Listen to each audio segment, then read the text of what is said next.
Hi friends, అందరికీ నమస్కారం. నేను మీ సురేష్ బజ్జా. మీరు చూస్తున్నారు writer Suresh Bajja YouTube channel. ఇప్పటి వరకు మీరు కనుక సబ్స్క్రైబ్ చేసుకోకపోతే సబ్స్క్రైబ్ చేసుకోండి. ఎందుకంటే ఇది మన కొత్త ఛానల్. ఇందులో నేను రాసిన పుస్తకాలన్నింటినీ కూడా సిరీస్ వైజ్ రాస్తూ ఉంటాను. ఈరోజు నేను చెప్పబోతున్న పుస్తకం సంధ్యాకిరణం ఫస్ట్ ఎపిసోడ్ అనమాట. ఈ వీడియోని చివరి వరకు చూడండి, ఒక మంచి ఫీల్ అయితే వస్తుంది. ఓకే, మనం ఇక కథలోకి వెళ్దాం. ఆ రోజు ఆకాశం లేత గులాబీ రంగులో మెరిసిపోతూ సూర్యకిరణాలు కదిర్లోని పొగమంచు తెరలను చీల్చుకుంటూ భూమిని తాకుతున్నాయి. మనసులో ఎన్నో ఆశలు భయాలు వేసుకొని ఒక కొత్త ప్రపంచంలోకి అడుగు పెడుతున్నాను. అది కదిరిలోని శ్రీ వివేకానంద డిగ్రీ కళాశాల ప్రధాన ద్వారం వద్ద నిలబడ్డాను. ఆ గేటు నా జీవితంలో ఒక కొత్త అధ్యయనానికి స్వాగతం పలుకుతున్నట్లుగా అనిపిస్తోంది. గేటుకి ఇరువైపులా ఉన్న పాత ఇనుప కంచెలు ఆ కళాశాల ఘనతను చెప్తున్నట్లుగా నిలబడ్డాయి. లోపల విశాలమైన ప్రాంగణం, అక్కడక్కడ కొన్ని చెట్లు వాటి పాత ఆకులను రాల్చి కొత్త చిగురులతో కలకలలాడిపోతున్నాయి. గాలిలో పల్లెటూరు స్వచ్ఛతతో పాటు ఏదో తెలియని ఉత్సాహం ఉంది. కళాశాల లోపలికి అడుగు పెట్టగానే నా కళ్ళ ముందు రకరకాల విద్యార్థులు కనిపించారు. కొందరు గుంపులుగా నవ్వుతూ మాట్లాడుకుంటున్నారు, మరికొందరు తమ పుస్తకాలను చూసుకుంటూ ఉన్నారు. నా చూపులు మాత్రం గోడలపైన పడ్డాయి. ఆ గోడలపైన అస్పష్టంగా చెరిగిపోతున్న పేర్లు కనిపిస్తున్నాయి. అవి కేవలం పేర్లు కాదు, తరతరాలుగా నిలిచిపోయిన జ్ఞాపకాల శిలలు. ఆ గోడలపై అక్షరాలను చూస్తూ అలా నడుస్తున్నప్పుడు కొత్త ప్రయాణానికి పునాది పడబోతోందని నాకు తెలియదు. కళాశాల లోపల నేను అడుగు పెట్టగానే మొదటిసారిగా నా క్లాస్ రూమ్ లో అడుగు పెట్టాను. లోపల కొత్త స్నేహాలకు నాంది పలుకుతున్న వాతావరణం చూశాను. అక్కడ మొదట నాకు సాయి పరిచయం అయ్యాడు. అతనితో మాటలు కలుపుతూ ఉండగానే మహేంద్ర పరిచయం అయ్యాడు.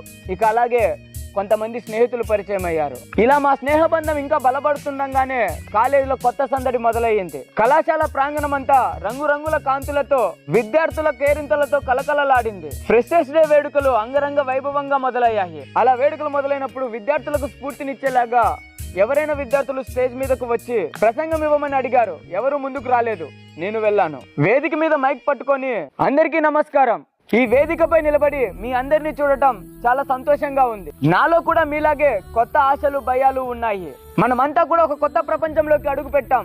ఇది కేవలం డిగ్రీ చదవడానికి కాదు, మన భవిష్యత్తును మలుచుకోవడానికి. చూడండి, మన చుట్టూ ఉన్న ఈ గోడలు, ఈ గదులు ఎన్నో సంవత్సరాలుగా జ్ఞాపకాలను మోస్తున్నాయి. గతంలో ఇక్కడ ఉన్నవారు మనలాగే కొత్త కళలతో ఇక్కడికి వచ్చారు. వారి అడుగు జాడలు ఈ నేల మీద, ఈ గోడల మీద చెరిగిపోకుండా అలాగే ఉన్నాయి.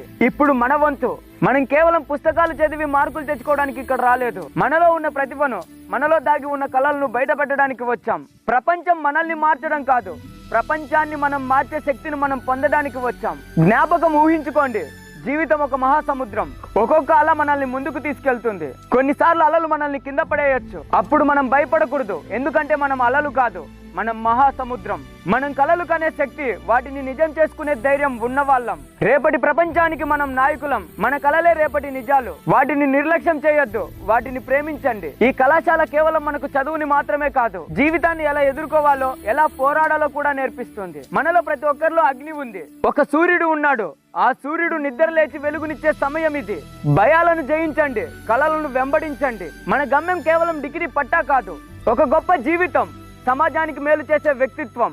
అందుకే ఈ క్షణం నుంచి మన ప్రయాణం మొదలవుతుంది. మన అడుగు జాడలు ఈ నేల మీద, మన పేర్లు చరిత్రలో నిలిచిపోయేలా కృషి చేద్దాం అంటూ అందరికీ ధన్యవాదాలు చెప్పి నా ప్రసంగాన్ని ముగించాను. నా ప్రసంగాన్ని విన్న విద్యార్థులు, ప్రేక్షకులందరూ పెద్దగా చప్పట్లు చేశారు.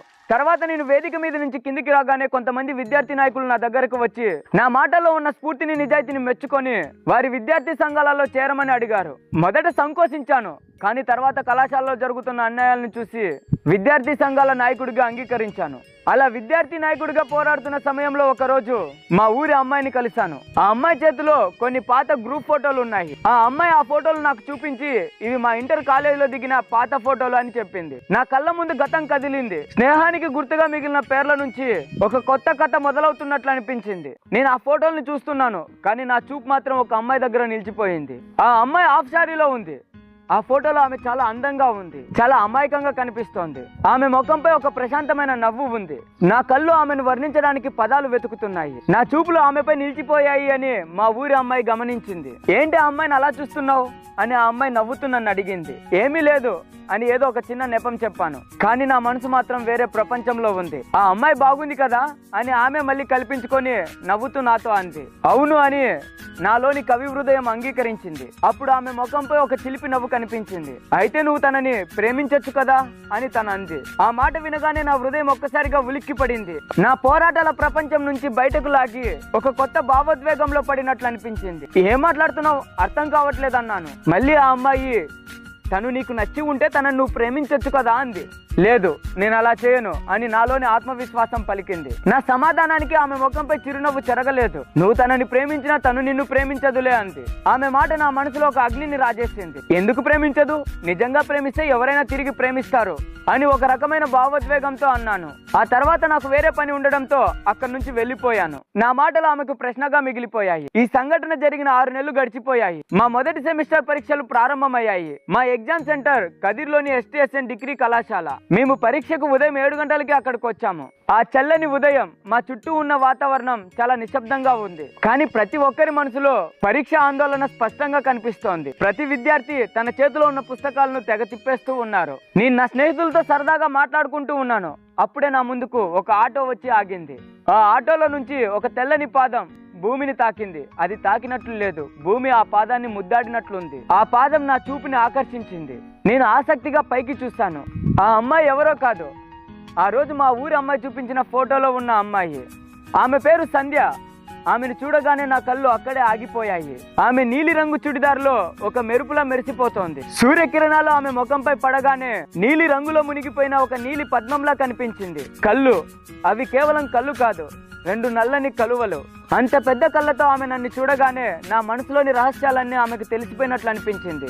ఆ కళ్ళల్లో ఎన్నో కథలు, ఎన్నో మౌనాలు, మరెన్నో లోతైన భావాలు దాగి ఉన్నట్లు అనిపించింది. ఆమె పెదాలపై ఉన్న చిరునవ్వు వేసవిలో కురిసే మొదటి వర్షంలా నా మనసుని తడిపేసింది. ఆమె నడిచే తీరు ఒక దేవకన్యలా, ఆమె ప్రతి కదలిక ఒక కవితలా అనిపించింది. ఒక నిజమైన కిరణం భూమిని తాకినప్పుడు ఉండే వెలుగు ఆమె అందంలో కనిపించింది. ఆమెను చూస్తూ ఉన్న నా కళ్ళల్లో ఆమెను వర్ణించడానికి పదాలు చాలక కేవలం ఆదరణ మాత్రమే మిగిలిపోయింది. సో ఇదన్నమాట మన మొదటి ఎపిసోడ్. ఎలా ఉందో ఒకసారి కామెంట్ చేయండి. మన కథ ఇంతటితో అయితే ఆగిపోలేదు. ఇక్కడి నుంచే మన లవ్ స్టోరీ మొదలవుతుంది. చాలా భావోద్వేగాలతో, మరింత ప్రేమతో, మరింత బాధతో, మరింత ఒంటరితనంతో, మరింత నిరీక్షణతో కూడి ఉంటుంది. చాలా అద్భుతమైన ఫ్యాంటసీలోకి అయితే వెళ్తామన్నమాట ఒక లవ్లో మనము. సో మీకు ఎలా అనిపించిందో ఈ ఎపిసోడ్ నాకు కామెంట్ చేయండి. మీకు బాగా నచ్చిన మాటలు ఏవైనా ఉంటే అవి కూడా మన ఎపిసోడ్లోటివి కామెంట్ చేయండి. అక్కడక్కడ మన డ్యూరేషన్ సెకండ్స్ కూడా మీకు నచ్చినవి యాడ్ చేయండి. ఓకే గాయ్స్, మీరు నాకు సపోర్ట్ చేస్తూ ఉండండి. నేను మరిన్ని వీడియోలు అయితే చేస్తూ ఉంటాను.